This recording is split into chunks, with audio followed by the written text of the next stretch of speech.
দর্শক সবশেষ তথ্যটি জেনে নিব। বার্ন ইনস্টিটিউটে রয়েছেন সহকর্মী হিরণ খান। হিরণ, বার্ন ইনস্টিটিউটের একজন পরিচালক কথা বলছিলেন গণমাধ্যম কর্মীদের সঙ্গে, তারপরে আসলে উনি যে সকল বিস্তারিত তথ্য দিলেন সে বিষয়ে একটু জানতে চাইবো এবং এখন সবশেষ আহত যারা আছে তাদের শারীরিক অবস্থাটি জানাবেন।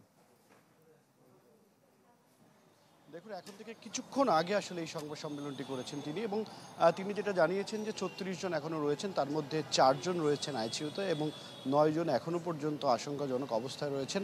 এবং এছাড়াও আমাদের সহকর্মী তিনি সেখানে ছিলেন, মাহবুব, এবং এই সংবাদ সম্মেলনটা তিনি কভার করেছেন। আমরা একটু তার সাথে কথা বলতে চাই। আপনি একটু যদি জানান আমাদেরকে তিনি সংবাদ সম্মেলনে আসলে কোন বিষয়টা উল্লেখ করেছেন এবং কয়জনকে আজকে আমরা জানতে পেরেছি ২ জনকে ডিসচার্জ করেছি, একটু যদি বিস্তারিত আমাদেরকে জানান।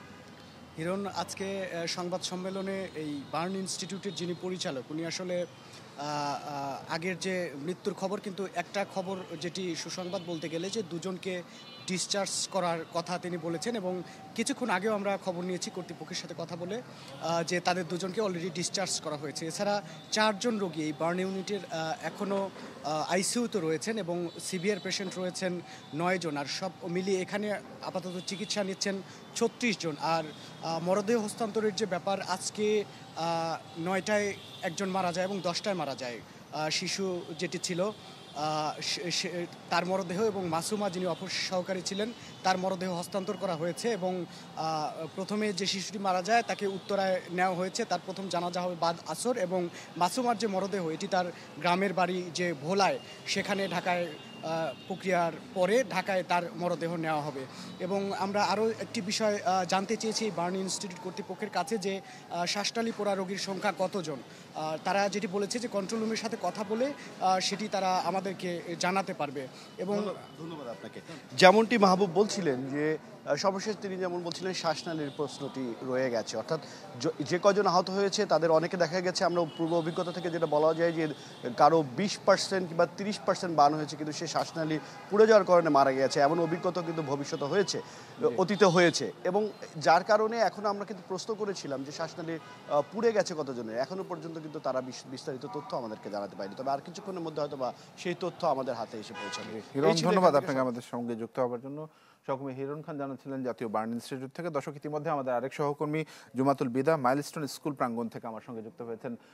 বিদা, স্কুলটি তো আসলে বিমান বিধ্বস্তের কারণে এক প্রকার ধ্বংসাবশেষের কিছু অংশ, স্কুলের কিছু অংশ কিন্তু সেই রকম ইয়েতে মানে পরিণত হয়েছে। সেই অংশটি আসলে পুনরায় সেই আগের আঙ্গিকে ফিরিয়ে আনতে কর্তৃপক্ষ কী ধরনের ব্যবস্থা গ্রহণ করছে, এবং প্রধান শিক্ষক আজকে একটি বক্তব্য দিয়েছিলেন, তার বক্তব্যের প্রেক্ষিতে কবে থেকে স্কুল শুরু হবে বিষয়টি যদি একটু জানান। ধ্বংসস্তূপ কিংবা যেটি ঘটনাস্থল সেটিতে এখনও পরিষ্কার পরিচ্ছন্নতার কাজটি চলছে, এবং এটি যে শুধুমাত্র ওই জায়গাটি তা কিন্তু নয়, পুরো স্কুলটির আশপাশের পুরো অংশটুকুই কিন্তু সেই পরিষ্কার পরিচ্ছন্নতার কাজটুকু করতে হচ্ছে।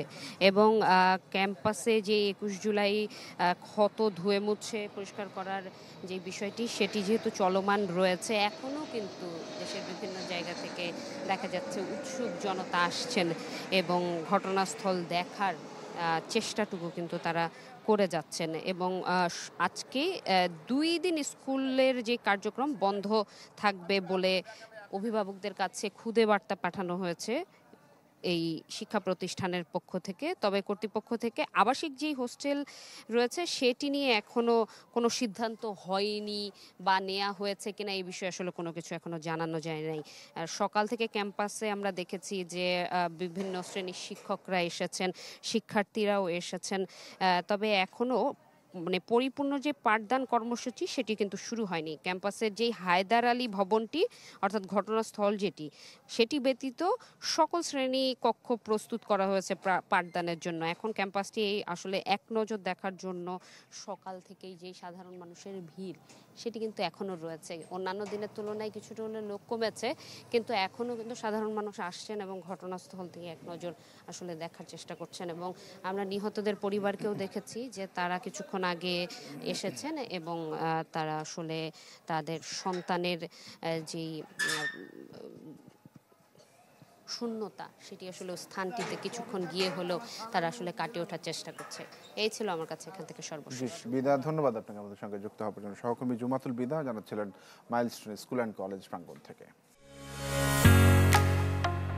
ঢালাইয়ের সেরা প্রিমিয়ার সিমেন্ট।